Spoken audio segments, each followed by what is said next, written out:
think I was on mute. So now that I'm off mute, I'm going to assume that you can hear me as well as see me. I'm trying to monitor this in multiple places. And it looks like, yeah, it looks like I'm good. Awesome. All right. Well, it is good to be live. Morning, everybody. Trying this again. I am still trying to get the hang of this streaming stuff, but I'm trying it again. Coffee with the Cowbell. I don't know if that title is coming through on all these streams, but if it is, cheers. It's Coffee with Ricardo, aka the Teamwork Cowbell. So I'm just jumping on. I'm jumping on just get my chops going with the streaming stuff, but also to spend some time with anybody that wants to join or watch later, that wants to geek out on some teams. So I've got my demo environments here, and just going to show some stuff. You may or may not be an attendee of my weekly Cute for Teams, Champions Using Teams Effectively, CUTE, aka.ms/cute for teams is where you go to get there. That's Fridays, Fridays 11 a.m. Eastern. So you can join me there or hit that same URL to get the on-demand links to the videos. But on Saturdays like this, I just try to come on and just geek out on some things. So let me get a couple things situated here. All right. And I am trying to check feeds as well in terms of chat. So if you do, in fact, I'm going to test the chat here. All right. So if you are on, good. It's letting me know that went through. If you are on, hit me up in the chat so I can see it. That would be a good test for me. Facebook, YouTube, and LinkedIn. Awesome. All right. I think we're good. I'm going to assume we're good. Just keep rolling. All right. So let me see here. We got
All right. I think I have been on mute. Appreciate you, Mike, for letting me know that before I went too far into this. Hopefully you can hear me now. I could have sworn I turned that off. All right.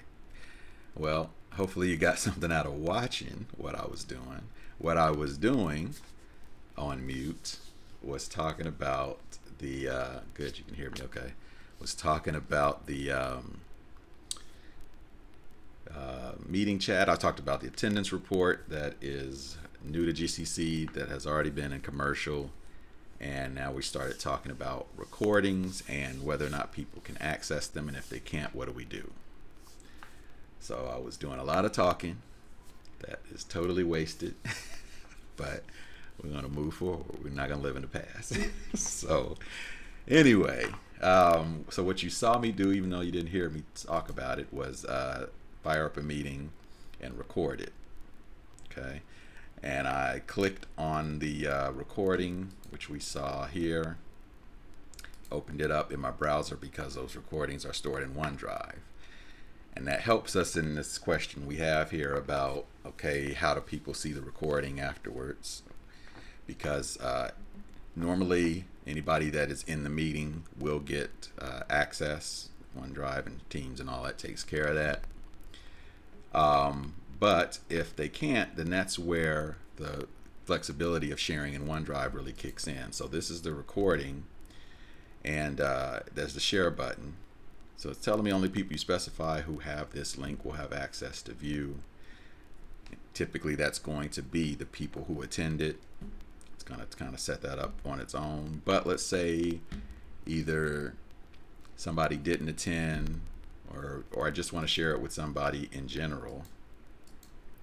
That's where all the power of links of sharing in OneDrive starts to kick in. In this environment, I do have the anyone with the link disabled. What that would mean is, as it implies, anybody on the planet that I give this link to is, I mean, that's pretty wide open access. And that can be useful. You on one hand, you think that's a little too much.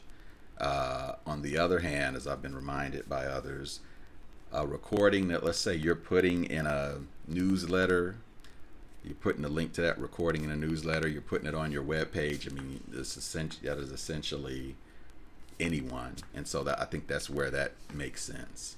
Your typical professional sharing of something is probably to specific groups or people. So I often see that disabled among customers. I think that's why. And so we are going to choose the people, in this case, let's say people, or specific people, I should say. So I'm going to go there. I'm not going to allow them to edit. Keep that unchecked. That means they'll just have view only. That's essentially what I want. I might want to block the download so that essentially they'd only be able to watch it in the browser. If I uncheck that, they could grab the MP4 for a 5-second video like this. I probably don't care. And I'm going to hit apply. And then I'm going to tell it who that is. And so in this case, I'm going to do something like my friend Teamwork Cowbell at outlook.com. Okay. It's reminding me they're outside my org. That's okay. And I can do a couple things. I can actually get OneDrive to email it for me. It knows who I am. It knows my email account. It can email it for me. Or I could just copy this link, which is now a link that's ready to give, to that person. They will get something that kind of helps, makes them verify who they are.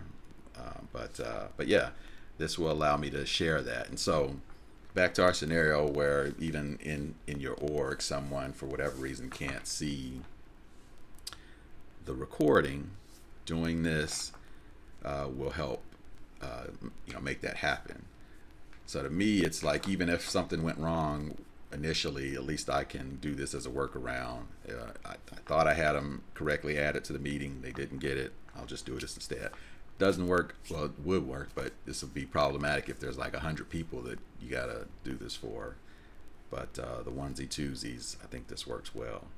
And so this is a an advantage, I guess, to when we used to put these recordings in Stream, which didn't have the same level of flexibility.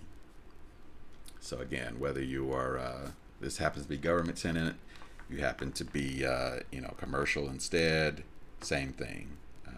The ability to share your recordings with others should apply. All right, so that is cool. And so and yeah, that thing recorded pretty quickly. It's ready to go. Watch it in my browser. Obviously nothing really happened in this recording, but it's good to go. So get out of that. Okay, immediately showed in the chat. So in a perfect world, everybody that was in the meeting will still have this chat in their chat area and can just click it and watch it, and all is well. Of course, if I start another recording here again, it will record, put another, it'll be separate videos each time. So that might be useful as well. And again, if I had a camera, so this is probably a part you didn't hear because I was on mute. I started the recording. It did start transcription, which means that as I'm talking live in the meeting, it's it's transcribing it with speaker attribution. So it's saying Ricardo is saying this, and so that's useful in a lot of cases, and would be part of that recording. I also have live captions. Again, I can't show that without. I am going to work on making these VMs have a camera and or microphone so that I can start to show some of these, because what we're missing here, I've got live captions on, I've got transcription that could be on.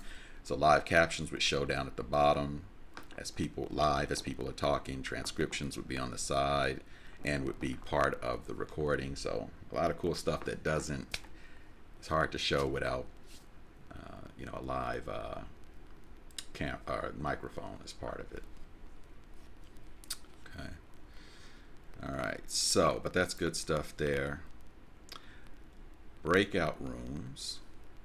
While we're here, and I think maybe this might be new to both commercial and GCC. If you have been using breakout rooms, then you're used to seeing this. You're in a meeting, you want to make some rooms. Let's say you want to make them manually.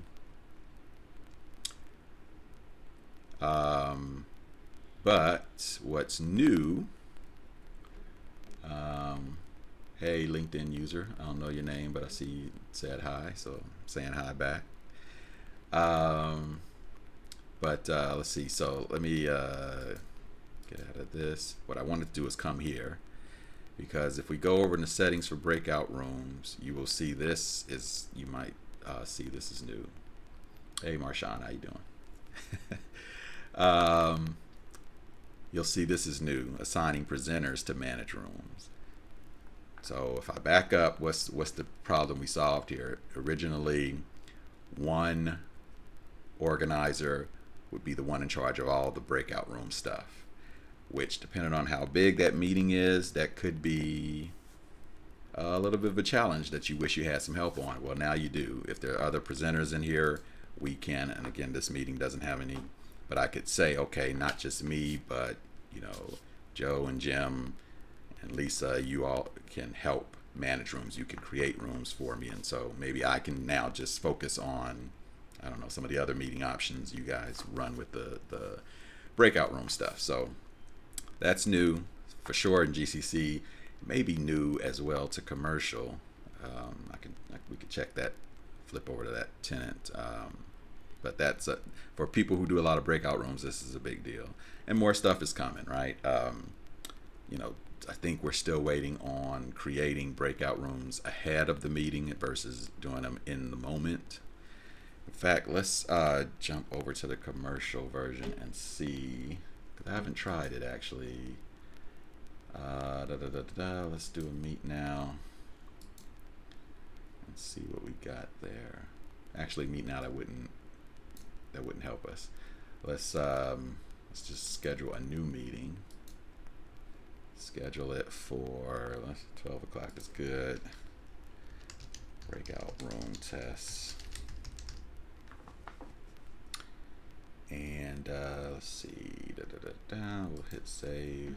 Actually, I should probably put some people in here. Let's put Nestor, my friend Nestor. Let's put my buddy Bob. All right, we'll send an update. So it's thinking about it there. And then we'll come in here, and we'll edit. There's Breakout Rooms as a tab. Okay, so obviously the meeting hasn't occurred yet, but I'm able to create rooms ahead of time. And I don't think we have that in commercial yet, but I'm gonna do let's do a quick check on the commercial side. Let's end this meeting. Let's do the same thing here. Let's schedule a new meeting for later. I'll just call it something there. We'll add a couple of folks. Hopefully I'm not going too fast. We'll come back in here and edit. Oops. All right, so I don't have that same Breakout Rooms tab that I have.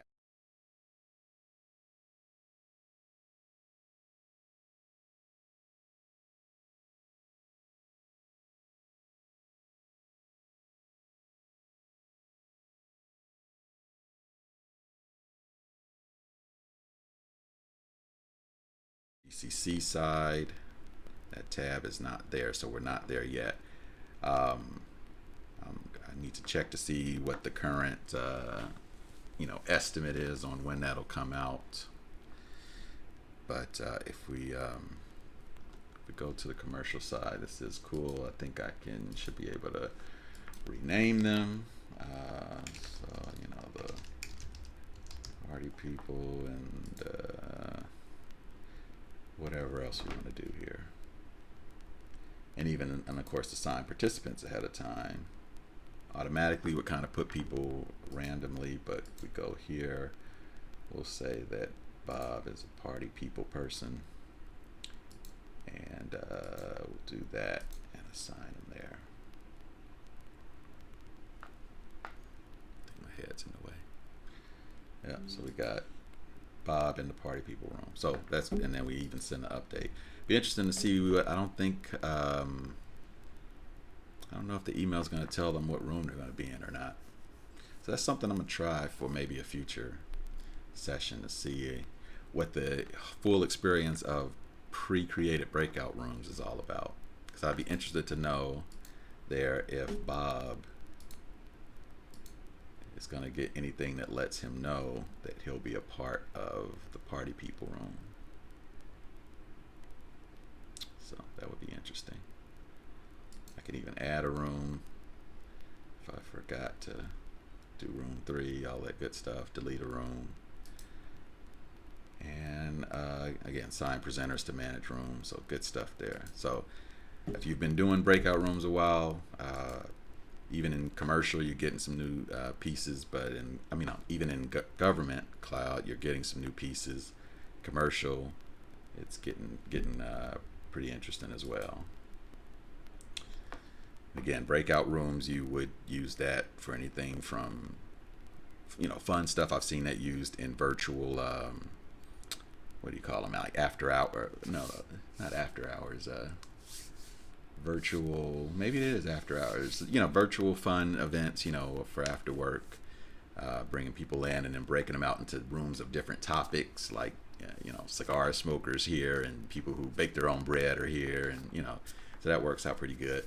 In more of a conference setting, breakout rooms is just like you would do in an actual conference where you main speaker, keynote, now let's go off into the rooms of interest.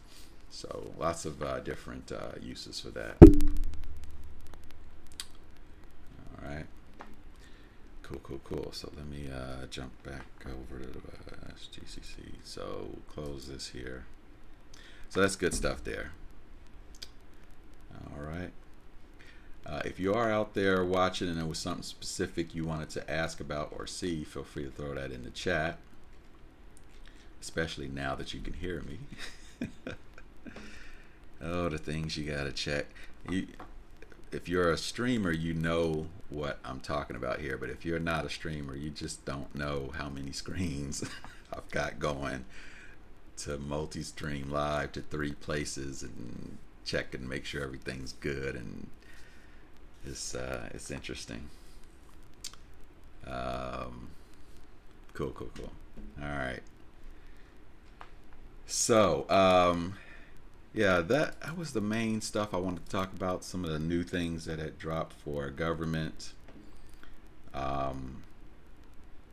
Meeting chat we talked about, recordings we talked about. Again, I'm going to let me put up here ak.ms/cute4teens.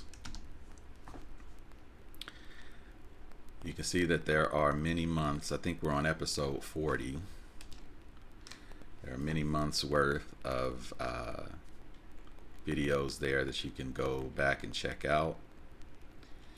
If you go to the actual YouTube playlist, you'll see them there as well. And I always like to point out that the channel here, one, of course, hit subscribe, but the channel here has its own search. So if you were interested in forms, for instance, it does a pretty good job of finding the content, assuming I do my job and put the right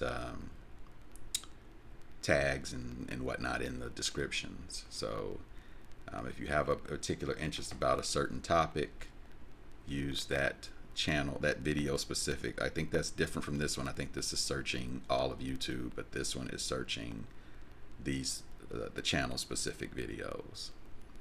Okay. On many of them, I do try to time tag certain topics in the video, but I'm not as disciplined about that. So I'll try to get better at that. I will point out too that if you go to the home page, so I also have another blog that is surfaceprobro.com. Okay, I spelled my own thing wrong. surfaceprobro.com. And so it has its own YouTube channel as well, but I do try to bring some of those over here so you can see productivity with Microsoft Surface devices. So these are essentially Surface Pro videos, but I try to make it easy to get at everything in one place. A couple of them are popular. 49,000 views for the Surface Pro and OneNote seems to be a popular topic. So 49,000 views, 32,000 views for those. So I need to make more of those, clearly.